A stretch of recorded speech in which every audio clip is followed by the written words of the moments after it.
thank you. This will actually be the first time I do it in English. Oh, okay. Well, let's just do it in Danish or Swedish. No. Yeah. Ska vi tala dansk? Be very quick. Yeah. Tack. That's You all know- I've learned in 6 years.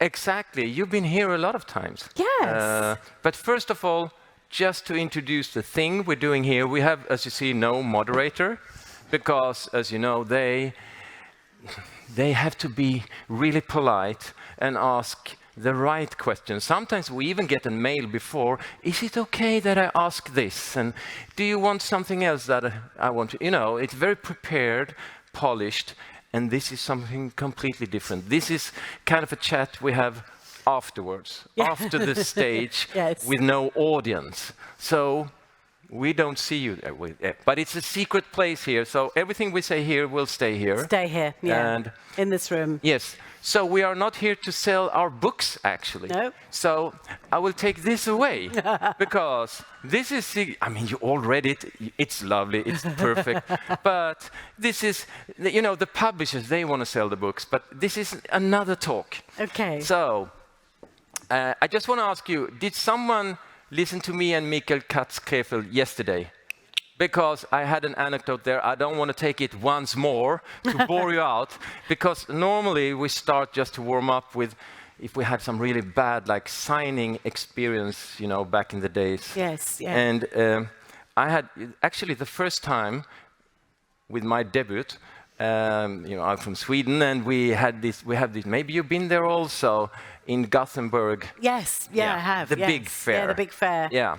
So I was there, and the book's been out for maybe a month or so, the debut. And my publisher, they rented like a room this big for 400, 500 people. And we were supposed to have a conversation in 20 minutes. And I think there were 6 people there. And, you know, it was the first time I was on stage. And 6 people, one of them was my agent. And there were 2 friends, which I, oh, please go away.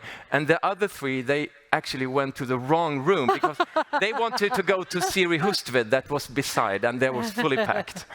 So I think this is quite nice. Oh, this is lovely. I mean, I Yeah. have had the same thing. Like when my book first came out in England, they were going to do a signing in Waterstones, you know, which is a big chain of bookshops. And I was there, and not one person wanted my book signed. But one person did come up to me and they said, "Excuse me." So I was like, "Yeah." And they said, "Can you tell me where I could buy 50 Shades of Grey?" So is that over there? Oh yeah, I mean, when were you first published? So 2009 was my first crime novel. Crossing Places came out. Yeah. So yeah, and another one where there were 4 of us, 4 crime writers, and 1 person. And of course, that's worse than none, because if it's none, you just go to the pub, don't you? But with one, the woman sat there, and she obviously wanted us to just do the thing for her. So we were having this sort of, and we said, "Oh, let's just chat." But really, she wanted to chat about her book that she'd written. So yeah, we've all been there. Yeah, I mean, maybe it's just the road we have to walk. Maybe. I don't know, because I've been in Britain too, and Waterstone, and had almost the same experience. Maybe they asked one of your books, and it's not 50 Shades of Grey.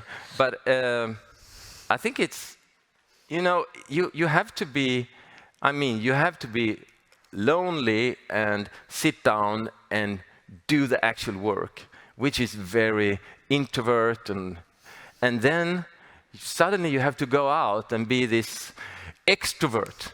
And I had one when I was like in a big supermarket or a mall where people are passing by, and I stood outside of this bookshop trying to sell books. And you can either have like, people should come to me, or I try to get people to come. I mean, either you're this car salesman, or you're just standing there. I mean, you can choose. And both of the rows are really embarrassing and hard. It's lose-lose.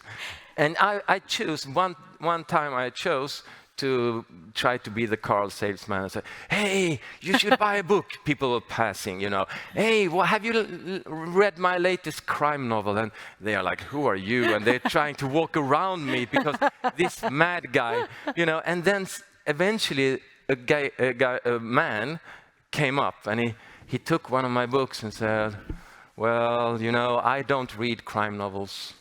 I don't like crime novels. And I was like, okay, yeah, and then off you go. Yes. But no, he was standing there. You know, I don't read crime novels. And then, why not? Well, you know, he obviously wanted to chat about this.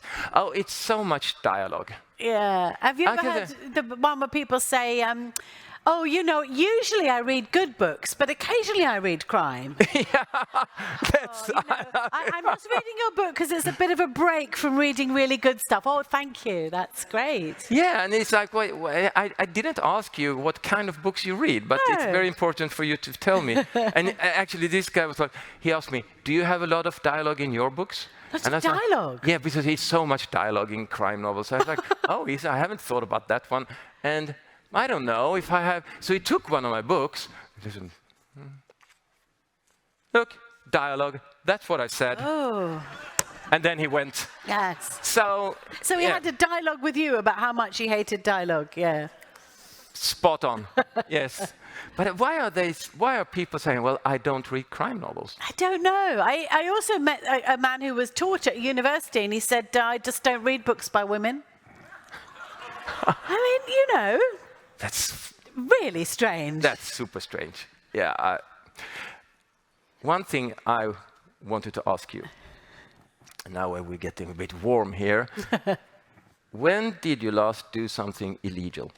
Illegal? I mean, not killing someone fictionally in your books. When did you kill someone for real? Or stole, I don't know, a water box? Well, I mean, drove through red. Yeah, this is not. I'm not. They won't say anything. They won't. No. Yeah, they signed a contract before entering the room. Well, I say I'm not proud of this, but I have in England. If you use speed in your car, you can do a speed awareness course, and you can do it once, and I've done it 3 times.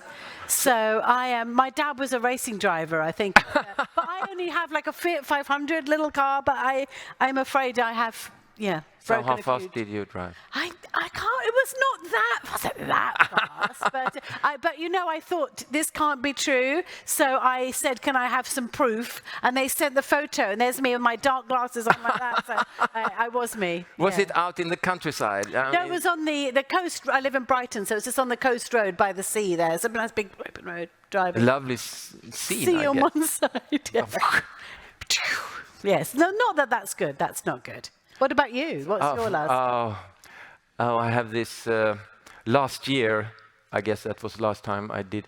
You know when you go to the grocery store and you buy really, really expensive avocados, and it says on the package, you can ready to eat now. Yes. You know, super ecological and expensive and ready to eat now. And one of them was really not ready to eat, like an old nun. No, it was like, blah, you know, and you smell it. It's but it's too late to go back to the store because we're supposed to eat and the guests are arriving.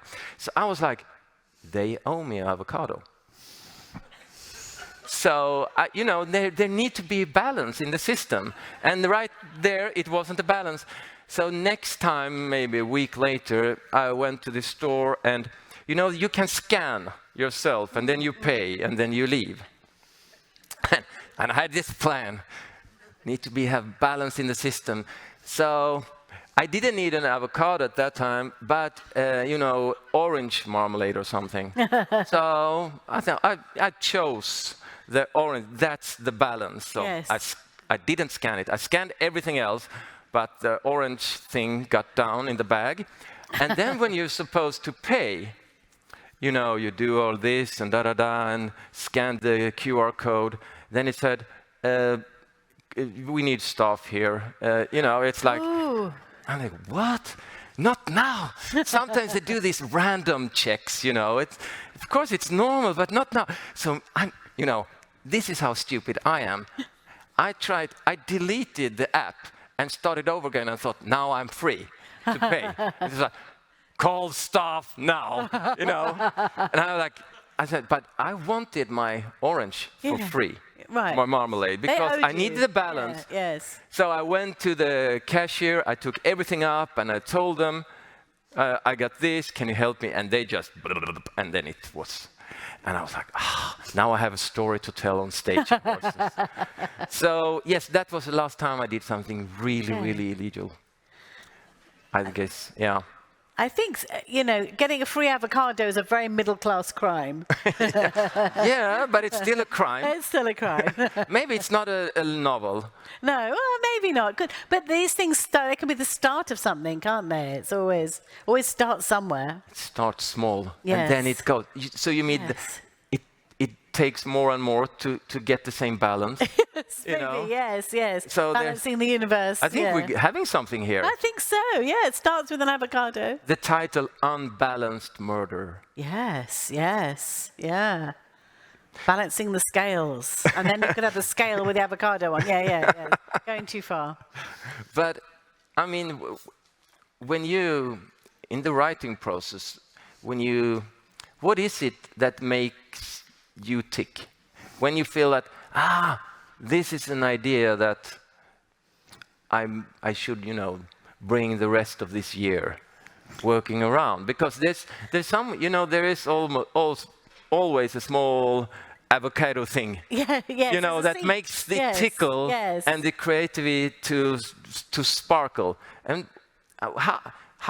where do you get it from, and what is the feeling for you when you, you don't know so much about it yet, but there is something that, but I have it like that. Yeah, yes, and it's different things. For me, it's different things. It can just be a place. You see a place and you think, wow, I can just, it's weird, isn't it? You can imagine yourself living there, although it's like nowhere you've ever lived. You think, oh, I can imagine living in that house. It's a bit isolated. I can just imagine myself in that house. Or it can just be you hear people, a little exchange of dialogue, and you think, oh, you know, I could write about that. Or you, quite often for me, it's on trains. You're on a train and you just see something as you go by and you think, oh, that's just gone, but I could write about that. I could write about that man with his very large pig in the garden, you know. I could write about, I've never written about him, but yeah, or just even a few words. I don't know, it's a different thing, but it is exciting. And sometimes the starting idea doesn't even make its way into the book, does it? It's just there to start with, and then the sort of book grows from it. Yeah, I mean, you know, sometimes you write things you need to take away, like whole chapters, you know. In one of my books, I actually had to take away 185 pages, and no one read them. No. But it was just I myself who understood this doesn't belong here. But now I more and more see it like it's, you need support to build that bridge. And then when the bridge is there, you don't need the support for it anymore. Yeah, yes, so very true. Because else it just felt those 3 months, you know, and it's just in the garbage can.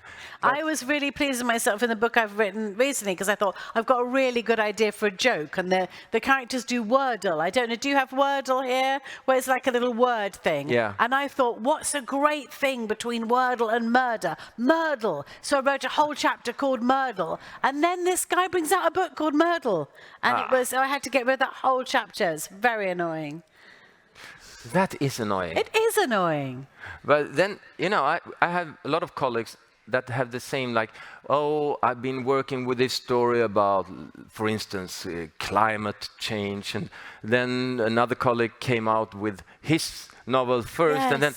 And I'm like, well, but you can do it your way. Yes. I mean, we have so many themes and so many ways. And it's also about the characters, I think. Yes, I think it's the characters, you know, that make the difference. Yeah. You know, it's we could write the same book, but they'd be different because our characters are so different. Yeah, it could be the same issues and the same type of murder, but then the characters will color it in another way. Yes. Talking about ideas for books, I do remember one thing where I was in a taxi in Norfolk, and the taxi driver said to me that you can walk the length of Norfolk underground. And I thought, wow, that's a great idea for a book. And I was doing an event at a library, and I got to the library, and I told the librarian this story. And she said, oh, that taxi driver, did he have a very dark aura? So I said, oh, maybe. And she said, yeah, he was my boyfriend. My ex-boyfriend. So sometimes it's that little thing, the taxi driver with a dark aura. Yes. I think, you know, and also about colleagues having like ideas close to each other. I wrote 2 novels about a serial killer that uses the dice to make all the decisions, from the Dice Man, yes, inspired back in the days. But now in Norway, one of my colleagues wrote, and I think it's called the Dice Killer or something. It's in basic the same idea, but I haven't read it, but I'm sure it's a completely other story, you know, and it's just another thing. I think it is a strange thing, isn't it? Because sometimes you have an idea and you think, this is so unusual, you know, will it be... Well, I wrote a book, and in English it's Postscript Murders, but and it's a group of older people solving a crime. Yeah. And it came out just before Richard Osman brought out a book, which was about a group of older people solving a crime. But in England, I can't tell you how amazingly successful his book was. It's in every single shop. It's rights bought by Steven Spielberg. Mine did okay, but nowhere near as good as that. And of course, now people say, did you get the idea from Richard Osman? Yeah. And I have to say no, because I was first. Yeah. But, you have to say it in a nice way, don't you? You have to say, no, you know, it's great. And actually, he does seem a really nice guy, and the book's great. But it is odd that suddenly, I wrote a book once about this group of witches called the Pendle Witches. Yeah. And I thought, this is really unusual. No one's done this. And the same year, someone else brought out a book. There's something in the air about the Pendle Witches. Yeah, maybe it is. And then we're just supposed to do it. Yes. And in our own way. And then, of course, if someone gets like a huge success, and you have to be the one, oh, you stole the idea, you got it from him. Yes, you have to sort of just be nice about it all the time. Or you sue him. Well, no, it's not similar at all. Just that you it is. drive over him when you. In my Fiat 500, yes. And you could come and throw avocados. Yes, I'm throwing. That hard avocado, you could. Yeah. Yeah, but I mean, I get the feeling that you are a fast writer, that you are like almost like a factory putting out, you decide something and then you do it and then it's done and then you're up to next. Is that? Well, the last few years I've been contracted to do 2 books a year, so that's how long it's taken me, sort of sick. But it's like everything. I think if I had, my first book took 7 years to write, so, you know, you write it as long as you have, really, don't you? I mean, what about you? Are you a fast writer? No, I've been doing this now for 10 years, and I came out with 8 books. And I think that reality is sometimes coming in the way of fiction, because you need to go into the bubble and just be in that world. And then also you have to help your kids. You have to cook for them. You have to take them to school or whatever. And so I'm known as a slow writer, and I'm always feeling like I'm a bit behind my schedule. And yes, of course, we have contracts, but I don't think, you know, I was a screenwriter before, and there I could say, I will be finished with this draft 12 o'clock next Wednesday. But with novels, it's more like a long swim, and maybe it will storm when I'm in the middle of it, and the current will take me in another direction. Yes, you know, and it's hard to, but then you get the pressure, don't you, where you are. I remember being sort of almost finished with the book, and then I saw it advertised, and it said, new novel by Elly Griffiths with a surprise ending. And I thought, well, it's a surprise to me too, because I haven't written it. And I think it said a surprise twist, and I thought, well, I wanted to ask you about endings, though, because the final nail you've written is it the final book? It's the final in that suite, you know, in those, they belong together. Yes, so, yes. But I will continue with some of the characters. Ah, right. Because I wonder, because I have got next year, the book next year is the sort of the last book in the Ruth series, but I said it's kind of only the last for now. But I wondered whether your fans had given you some trouble over that. Or? Yeah, you know, today when I was standing there signing, I hope there will be another risk. I mean, it was a good ending, but I don't like endings. No. Period. Okay, so, well, there so you then are. it's like, okay, yeah, I have to do it. I mean, of course, when I mean, you took 7 years with your first novel. Yes. I took 4 years for my first, and then you have this that you are really lonely. It's your precious. It's your, you know, your. But then, when you got it published and read and reviewed and all that, suddenly you have this audience. And that's also pressure. You dream of having this audience. Yes, but at the same, I remember when I was working on the second, the hard number 2, I got so good reviews. I won prizes for the first one. And I felt, well, I can never do this again. I was just lucky. And I read a review in Netherlands, in Holland, where they said, for the first book, while I was writing the other one, and he said, well, this is one of the best crime novel debuts I've ever read. How can he ever continue this? and I was like, you're so right. I can't. And that was, actually, I got better energy on reading bad reviews after that. Oh, this crap, he can't even write. That was kind of, yeah, but it's going to be better next time. Yeah, So it was. So do you read your reviews? I mean, I read some of them, and sometimes I get really annoyed. Why? But then actually, with my latest book, you know, in the streaming services, they can be like, it's 1 star or 5 stars. Yeah. And you have 2, 3, 4, but they never choose that. It's like all or nothing, like so crap, it's even can't fit the can. I mean, it's like, or it's marvelous, epic. Yes. And I read a lot of them, and they were all annoyed by a word I used. Oh, there's so much honey, you know, honey, can't we do this, honey? Okay. And I had this between a couple that it was a decision that it's very forced how they say it. Yes, yes. But no one told me in all the rewrites and everything, maybe you have too many of the honey thing. So I couldn't listen to all the honeys. So I checked, and it was almost like 97. You know, oh my God, they're right.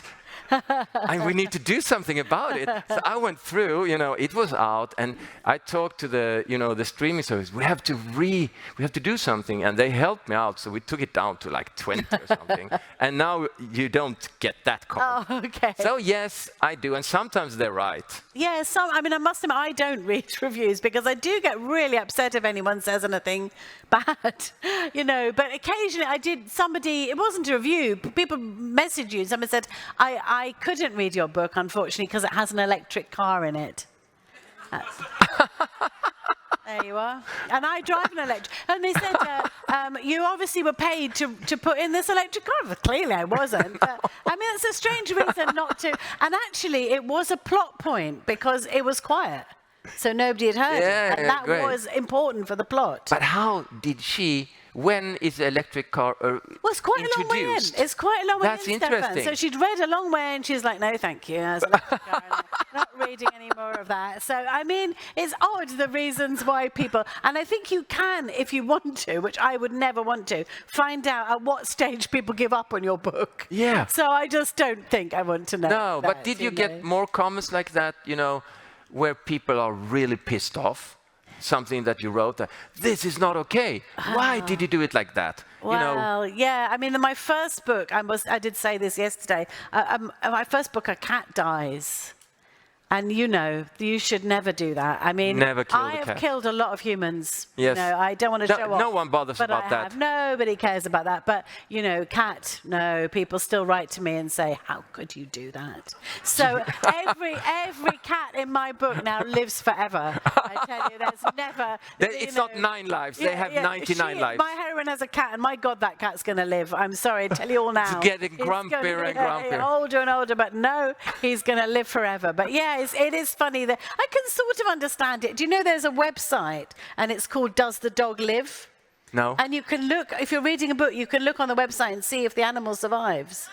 No, you really can. I love it. And it doesn't matter about the humans. Let me just tell you that. It doesn't matter about them. But I don't think I killed animal yet. no, don't do it. No. That's my tip. I think the worst thing I did was that in my first book, Fabian, the main character, he's been away at hospital, and then his son is home alone, and he's been there for like 2 days, and a lot of things has happened, and he comes into the kitchen, and he hears the son plays music upside, like hard rock music. So he texts him, well, I'm home now, shall we eat something? Yeah.